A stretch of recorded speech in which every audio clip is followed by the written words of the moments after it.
ભાવનગર જિલ્લા પંચાયતના નવા પ્રમુખ અને ઉપપ્રમુખ માટે કવાયત તેજ થઈ છે। 40માંથી 36 બેઠકો જીત્યા બાદ ભાજપમાં હોદ્દેદારો માટે મંથન શરૂ થઈ ગયું છે। નવા સુકાનીઓ નક્કી કરવા પાર્લામેન્ટરી બોર્ડ દ્વારા સેન્સ લેવાશે। પ્રમુખ પદની રેસમાં પાલીતાણાના શિવાભાઈ ચૌહાણનું નામ મોખરે છે, તો કોળી સમાજના શિવાભાઈ ચૌહાણ મોખડકા બેઠક પરથી વિજય થયા છે, તો સ્વચ્છ છબી ધરાવતા પ્રદીપભાઈ રાઠોડનું નામ પણ પ્રમુખની રેસમાં છે। કલસાર બેઠકના વિજેતા રાજુભાઈ સાંખટના નામની પણ જોરદાર ચર્ચાઓ થઈ રહી છે। ઉપપ્રમુખ પદ માટે ક્ષત્રિય અથવા તો પટેલ સમાજને સ્થાન મળી શકે છે। ઉપપ્રમુખની રેસમાં સણોસરા બેઠકના વિજેતા સોનલબેન વાઘાણીનું નામ ચર્ચામાં છે। કોંગ્રેસના ગઢમાં ગાબડું પાડનાર સુરેન્દ્રસિંહ ગોહિલનું નામ પણ ચર્ચામાં છે। ઉમરાળા બેઠક પરથી વિજયી બનેલા સુજાનસિંહ ગોહિલ પણ પ્રબળ દાવેદાર માનવામાં આવી રહ્યા છે। વધુ વિગતો સાથે સંવાદદાતા કૃણાલ લાઈવ જોડાઈ ગયા છે। કૃણાલ, ભાવનગર જિલ્લા પંચાયતમાં નવા પ્રમુખ ઉપપ્રમુખો માટે કવાયત તેજ થઈ છે, મંથન શરૂ થઈ ગયા છે। કયા એવા પ્રબળ દાવેદારો છે જેમની ચર્ચાઓ થઈ રહી છે?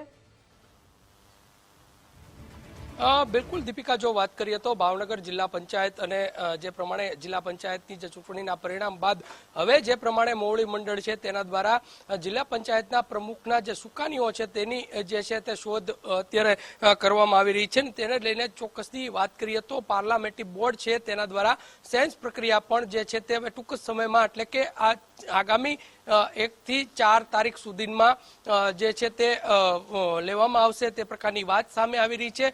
બીજી તરફની જો વાત કરીએ તો જિલ્લા પંચાયતના પ્રમુખ જે દાવેદારો છે તેનું જે લિસ્ટ છે તે ગુજરાત ફર્સ્ટ પાસે છે, જેની જો વાત કરીએ તો તેમાં સૌ પ્રથમ જે છે તેમાં શિવાભાઈ ઝવેરભાઈ ચૌહાણ એટલે કે આ કોળી જ્ઞાતિ ફેક્ટરમાંથી આવે છે ને તે મહત્વનું જે કહી શકાય કે પદ રહ્યું છે તે પદને લઈને ચોક્કસથી તેમનું નામ છે તે મોખરે અહીંયા જોવા મળી રહ્યું છે। બીજી તરફની જો વાત કરીએ તો જે મોખડકા સીટ છે તેની વાત કરીએ આપણે। હવે વાત કરીશું પ્રદીપભાઈ રાઠોડ કે જે કહી શકાય કે કમળેજ સીટ ઉપરથી જીત્યા છે, તેમનું પણ સ્વચ્છ છબી અને ખાસ કરીને સારું એવું પાર્ટીમાં પ્રભુત્વ રહ્યું છે અને તેને પણ કદાચ પાર્ટી જે છે તેના શિરે પ્રમુખ પદ છે તે આપી શકે તે પ્રકારની વાત છે તે સામે આવી રહી છે।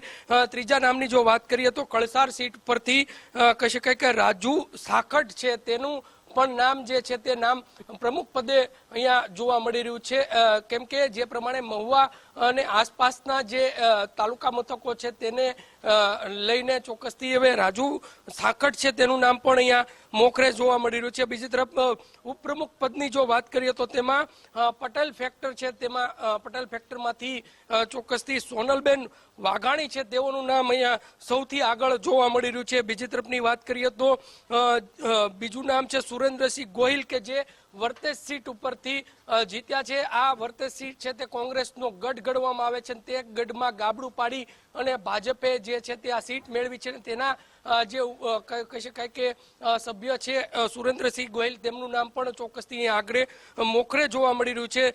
ત્રીજા નામની જો વાત કરીએ તો ત્રીજું નામ છે ઉમરાળા સીટના જે જીતેલા ઉમેદવાર સુજાનસિંહ મલુબા ગોહિલ જે તેનું નામ પણ મોખરે અહીંયા જોવા મળી રહ્યું છે। એકંદરે જોઈએ તો જે પ્રમાણે જિલ્લા પંચાયતના જે પ્રમુખ અને ઉપપ્રમુખના જે દાવેદારો છે તે દાવેદારોની રેસમાં જે 6 નામ છે તે અત્યારે અહીંયા ચાલી રહ્યા છે, પરંતુ આગળ જે પ્રમાણે મોવડી મંડળ જે છે તે મોવડી મંડળની એક મિટિંગ જે છે તે મિટિંગ મળશે, તેમાં સેન્સ પ્રક્રિયા છે તે લેવામાં આવશે। તેમાં આ 6 લોકો છે તેમાંથી પ્રમુખ અને ઉપપ્રમુખના જે પદો છે તે પદોની નામોની ઘોષણા થાય તો નવાય નહીં। દીપિકા। જી કૃણાલ, આભાર વિગત સાથે જોડાયા તે બદલ।